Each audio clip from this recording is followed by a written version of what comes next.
your provider today about once-weekly Ozempic. Come on in to DraftKings Sportsbook, the land of can't-miss offers.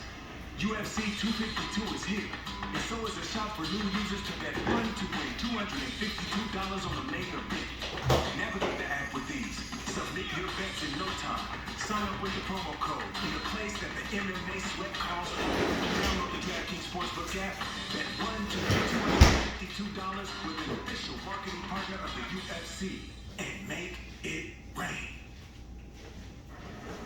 Magician David Blaine wants to lift your spirits during the pandemic by attempting his first major live event in more than a decade. So Blaine announced that he's going to try to float over the Hudson River from New Jersey all the way to New York City while holding onto a bunch of helium balloons.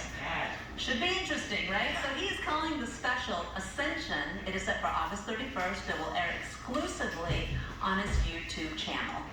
All right, so the money fix that they are trying to make an income outside. However, now some local business owners are turning to the I-team because Illinois restrictions have not been allowing them to sell goods at a popular flea market. And consumer investigator Jason Knowles is responding to their calls about their uphill battle to make a living. It has been a fight to reopen a major outdoor flea market during the pandemic. Some business owners say the state was telling them that their flea market was considered to be a festival, so they couldn't reopen. They turned to the I-team. We depend on the flea market for the income. Maria Conchola and her husband Louie have been selling safety vests and clothing at Wolf's Outdoor Flea Market in Rosemont for nearly 20 years.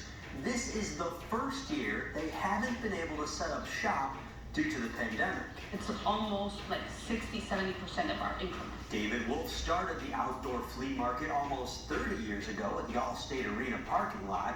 He says efforts to reopen have hit several obstacles, including how flea markets are categorized by the state. We categorize you as more of a fairs, festivals, and carnival, and we're nothing like that at all. We have people selling items and people buying items. We're pure retail. Finally, last week, a small victory for Wolf and vendors when the Illinois Department of Commerce and Economic Opportunity determined that safety guidance would now allow indoor and outdoor flea markets to operate at a significantly reduced capacity. However, Wolf says that reduction and new rules to open will most likely keep his flea market closed. The spacing between our vendors is extensive. They're requiring it to be 50 feet because the 73rd space, 50 feet is excessive and will not allow us to have enough vendors to operate. The state says it's been in touch with some flea market operators about the new concerns, and on Friday, Wolf said